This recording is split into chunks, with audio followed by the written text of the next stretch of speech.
इस कहानी के सभी पात्र और घटनाएं काल्पनिक हैं, जिसका किसी भी व्यक्ति या घटना से कोई संबंध नहीं है।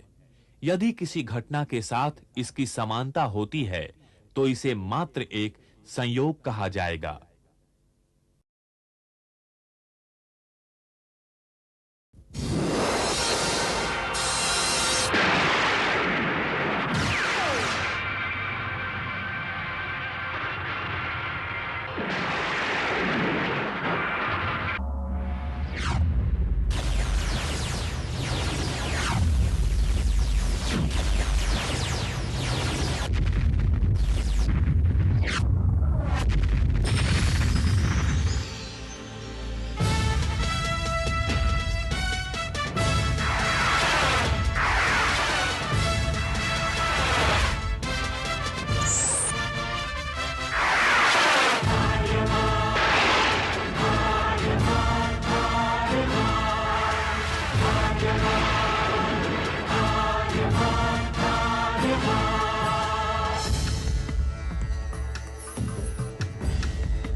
दिग दिगंत और अनंत तक गूंजायमान है। ब्रह्मनाद है विधि का वो अटल विधान है। धर्म की अधर्म पर विजय का वो प्रमाण है। जायमान है वो अटल विधान है। विजय का वो प्रमाण है। ब्रह्मांड का महान योद्धा वो आर्यमान है।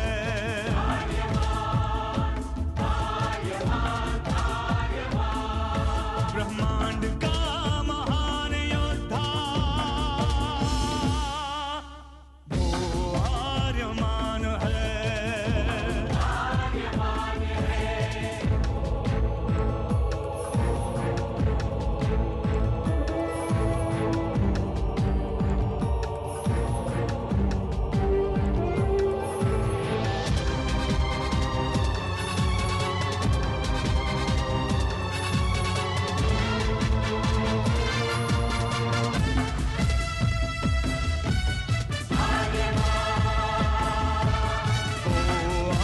आर्यमान है।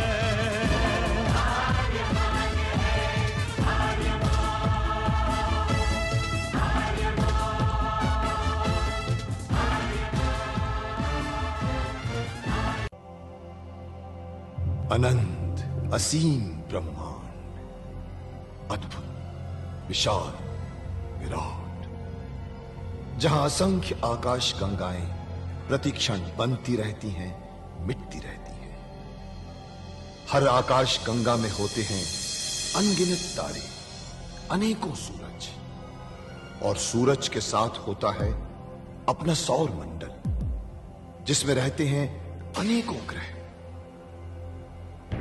न जाने कितने सूरज चमके और बुझ गए, न जाने कितने तारे चमके और खो गए, न जाने कितने ग्रह, कितनी पृथ्वियां, कितनी सभ्यताएं बनी, बढ़ी और खो गई समय की इस अनंत धारा में। इन्हीं अनजानी परंतु अमर गाथाओं में से एक है महागाथा ब्रह्मांड के योद्धा आर्यमान की। बहुत समय पहले पृथ्वी से लाखों प्रकाश वर्ष दूर आर्याना आकाश गंगा में एक ग्रह था, थार।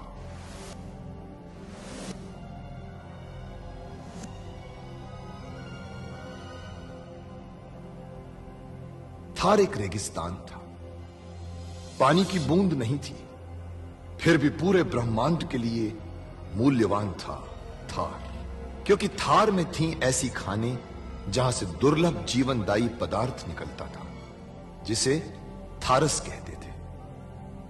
यह किसी भी ग्रह की जहरीली से जहरीली हवा को भी रासायनिक प्रक्रिया से प्राणवायु बना देता था, जीने के लायक बना देता था।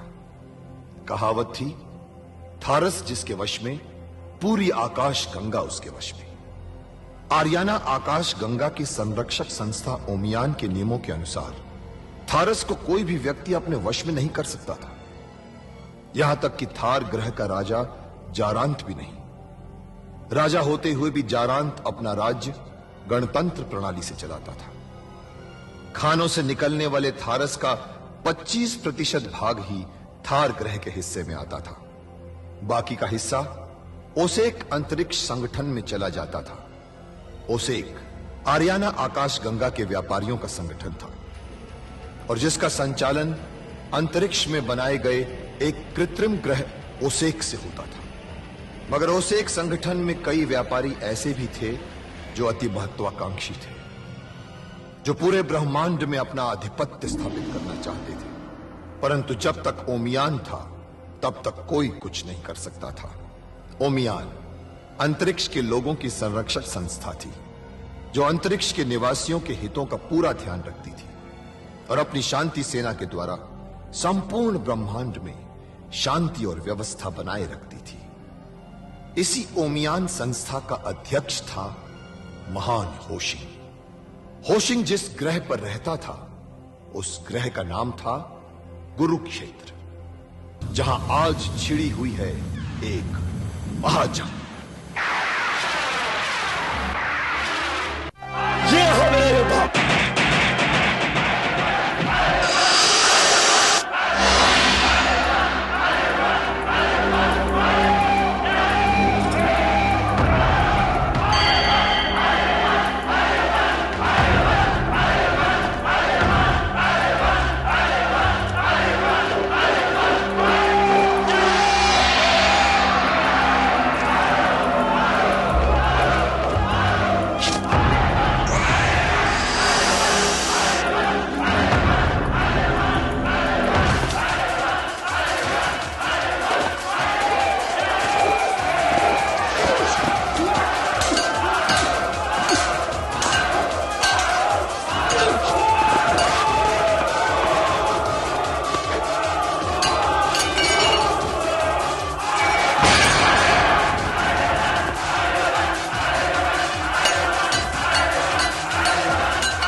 लड़की हूँ तो क्या हुआ, वार करो।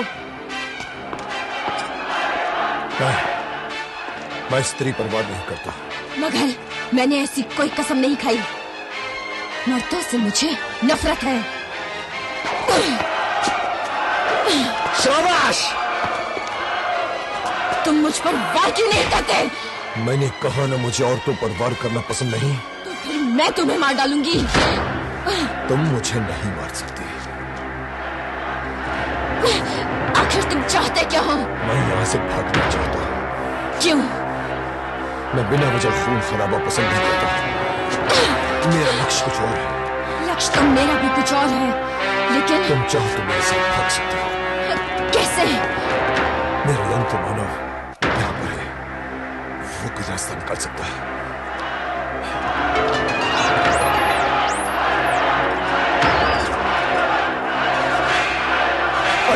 अंधेरा हो गया। आओ भागो। अरे अरे वो मेरी गुलाम को लेके भाग रहा है, पकड़ो उसे। अरे जाने ना पाए। अरे मेरे लाखों यात्रू, अरे पकड़ो उसे।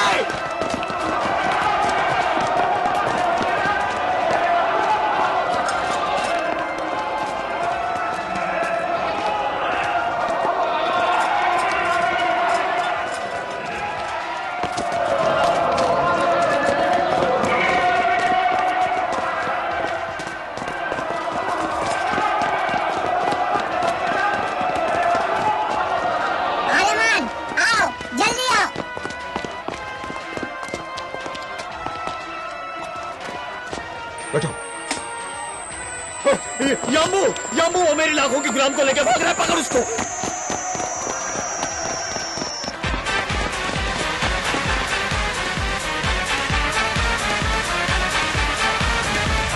जल्दी बैठ, वो मेरे गुलाम को लेके निकल जाएगा।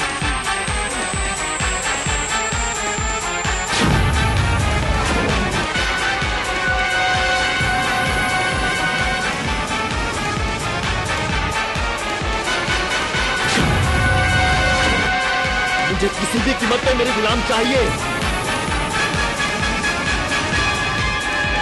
लगा निशाना, मार गोली, मार।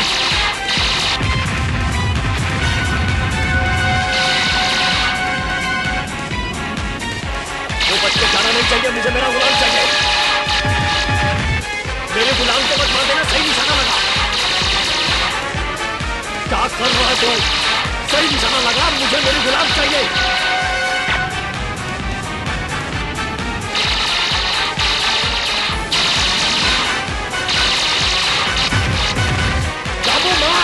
मार तू, मार जामो।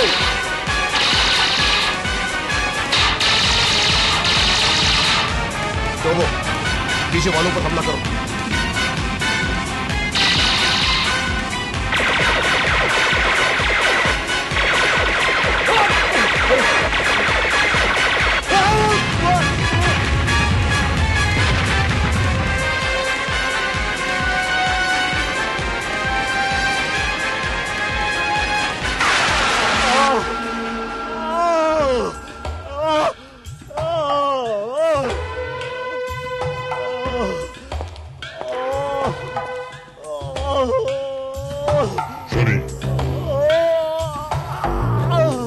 के आदमी गुलामों की अगली खेप लेने के लिए आए हुए हैं। गुलाम?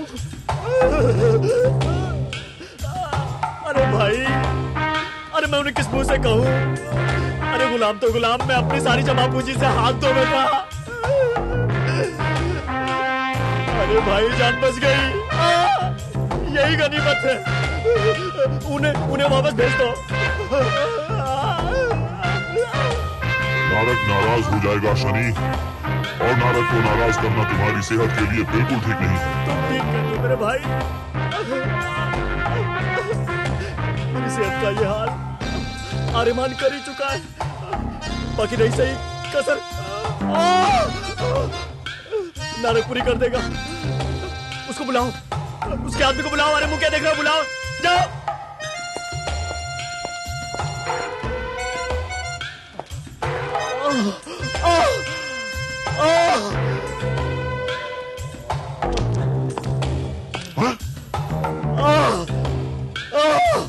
अरे शनि, ये क्या है? अरे शनि, किसने तुम्हारे साथ ऐसा किया है? किसने तुम्हारी ये हालत की है? आर्यमान ने। आर्यमान यहाँ आया था? तुमने आर्यमान के आने की खबर महासामंत नारद को क्यों नहीं बताई? शनि, वो तुम्हें बहुत बड़ा इनाम देते। बहुत अच्छे मौके को तुमने अपने हाथ से गंवा दिया शनि, क्योंकि आर्यमान को महासामंत नारद किसी भी कीमत पर पकड़ना चाहते हैं। मुझे क्या पता कि ये वही आर्यमान था। अगर मुझे पता होता तो मैं उसे नारद को नहीं सौंप देता। कम से कम मेरा ये हाल तो नहीं होता। भाई, एक काम करोगे, महासामंत नारद से कहिए कि अगर वो आर्यमान को पकड़ ले तो उसे मुझे सौंप दे, क्योंकि मुझे उससे बहुत सारा उधार वसूल करना है। अरे शनि, वो सब तो ठीक है, परंतु आर्यमान गया किस दिशा में? दक्षिण दिशा में। दक्षिण दिशा?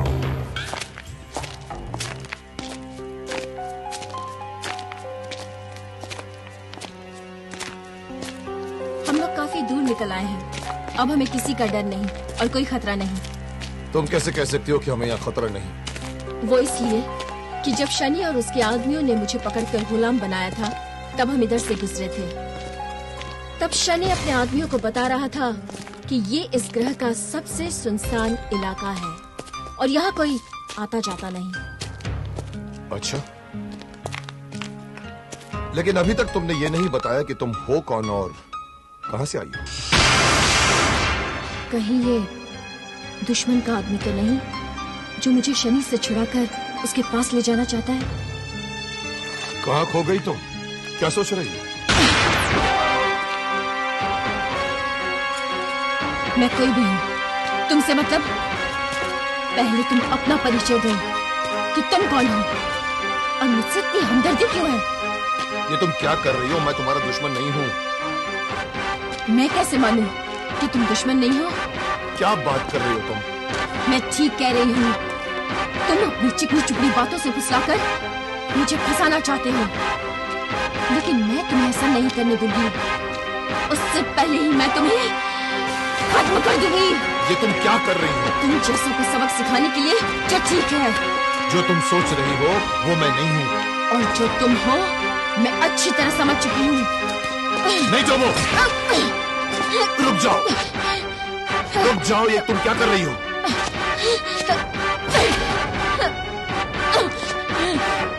रुक जाओ, पागलपन मत करो। मैं दुश्मन नहीं, दोस्त हूँ। मैं थार ग्रह का राजकुमार आर्यमान हूँ। आर्यमान? हाँ,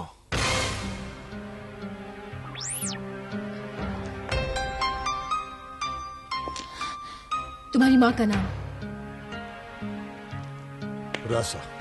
तुम्हारे पिता का नाम? जारांत। तुम्हारी शिक्षा कहाँ हुई? कुरुक्षेत्र। मगर तुम ये सब क्यों? सवाल नहीं, सिर्फ जवाब चाहिए। तुम्हारा कोई मित्र? टोबो। गुरु? महान होशी। मगर तुम्हें उनसे क्या मतलब? सवाल नहीं, सिर्फ जवाब। तुम्हारी माँ की शिक्षा कहाँ हुई? सवितान आश्रम। उसकी कोई सहेली को जानते हो? हाँ, माया। उसके हम पर बहुत एहसान है। कैसा एहसान? उसने हमारी माँ के लिए अपना बलिदान दे दिया था।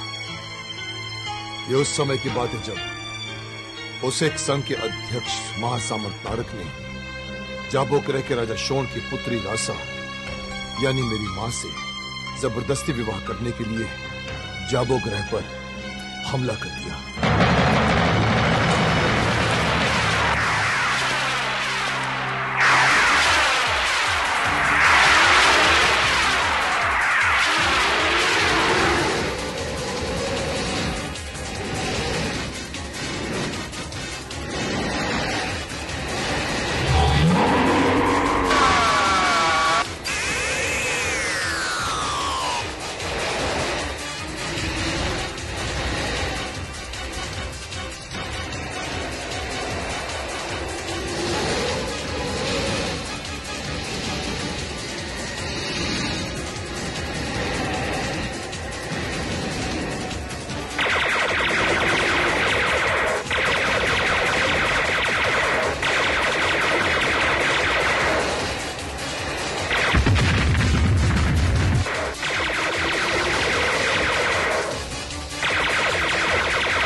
महाराज शोर को खबर कर दो, हम हारने की स्थिति में हैं।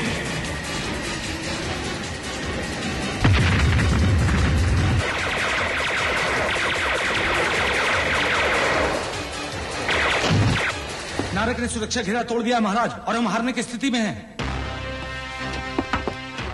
बेटी रासा, तू अपने कमरे में जा।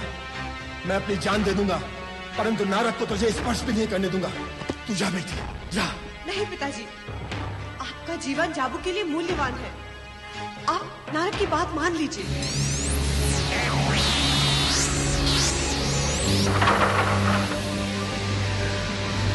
महाराज, महाराज नारक ने अंतिम चेतावनी भेजी है। समर्पण या जाबू का सर्वनाश। सेनापति, आप नारक को संदेश भेज दीजिए। मैं तैयार हूँ।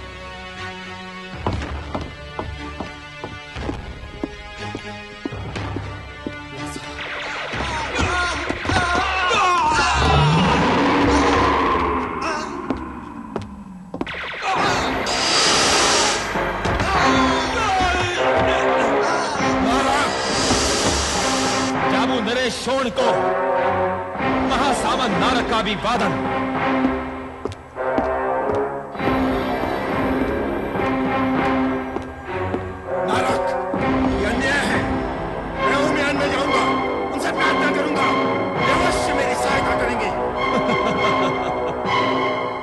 तुम्हारी भूल है शोण, वो तुम्हारी कोई सहायता नहीं करेंगे।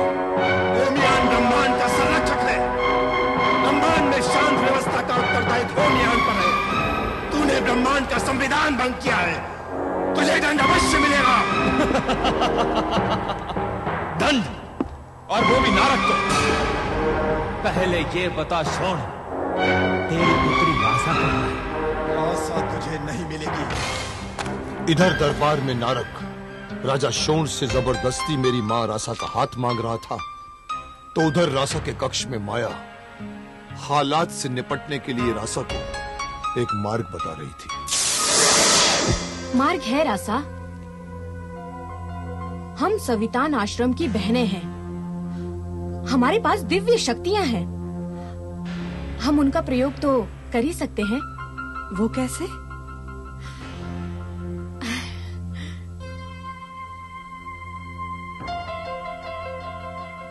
रासा तुझे नहीं मिलेगी। कैसे नहीं मिलेगी? मैं उसे ब्रह्मांड के किसी भी कोने से खोज निकालूंगा। इसकी कोई आवश्यकता नहीं है नारक। मैं यहाँ हूँ। ये हुई ना बात।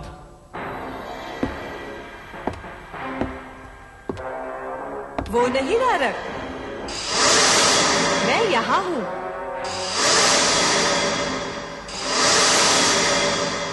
झूठ। मैं यहाँ हूँ। मैं यहाँ हूँ। और मैं यहाँ हूँ। वो भी नहीं, मैं यहाँ हूँ। अरे वो नहीं, मैं इधर हूँ। एक नहीं, दो नहीं, सात सात रासाएं। मैं रासा हूँ नारक? नहीं, मैं रासा हूँ नारक? ये झूठ बोल रही है। असली रासा मैं हूँ। नहीं, असली रासा मैं हूँ। नारक, इनकी बातों में मत आना। ये मायावी है। असली रासा मैं हूँ। नहीं, मैं हूँ रासा। असली रासा तो सिर्फ एक है, और वो मैं हूँ।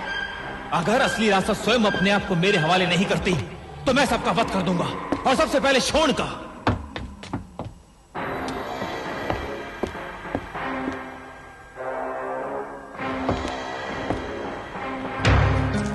जब असली रासा को सामने लाने के लिए नारक ने राजा शोण को मारने की धमकी दी, तो माया नकली रासा बनकर सामने। ठहरो, मैं तुम्हारे साथ चलने के लिए तैयार हूँ। नहीं, हमें तुमसे यही आशा थी रासा। नहीं बेटी, मेरे जीते जी तुम्हें कोई हाथ भी नहीं लगा सकता। मुझ पर विश्वास कीजिए, मेरी बात मान लीजिए पिताजी। मैं अपने पिता का और सहेलियों का वध होते नहीं देख सकती।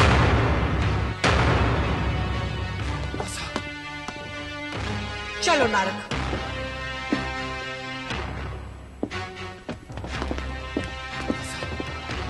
इस तरह माया ने रासा बनकर नारक को बेवकूफ बनाया, और नारक उसे रासा समझकर अपने साथ ले गया। परंतु ये राज ज्यादा दिन तक नहीं छिप सका, क्योंकि सवितान के आश्रम की शिक्षाओं की रूप बदलने की कला सूर्य के अस्त होने पर निर्भर करती है। सूर्य जब अस्त हो जाता है तो उनकी ये सारी शक्तियां खत्म हो जाती हैं। सुहाग रात में भी ऐसा हुआ। ओसेक में माया नारक के कक्ष में उसका इंतजार कर रही थी, और देखते ही देखते उसके सामने सूर्य अस्त हो गया, और उसी समय नारक ने कक्ष में प्रवेश किया। जाबो की राजकुमारी का नारक के शयन कक्ष में स्वागत है। तब तक माया अपने असली रूप में आ चुकी थी, मगर उसने स्थिति संभाल ली और रोशनी बंद कर दी। इस तरह दिन बीतते रहे और माया का राज राजी रहा। मगर एक दिन जब नारक को यह पता चला कि रासा जिस पुत्र को जन्म देने वाली है वही उसकी मौत का कारण बनेगा, वो आग बबूला हो उठा और रासा को मारने के लिए उसके कक्ष में पहुंचा।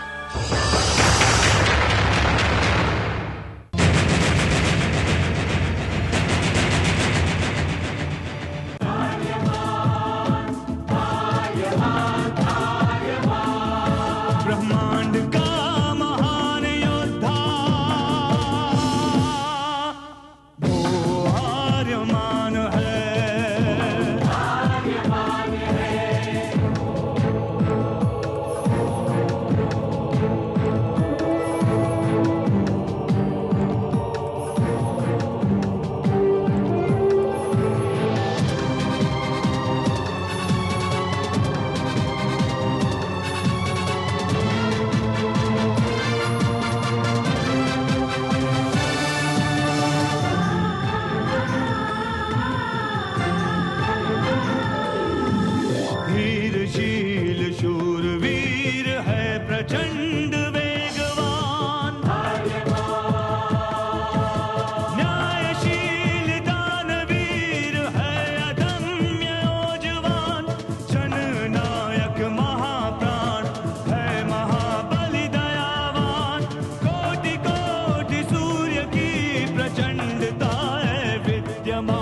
स्वानुभाव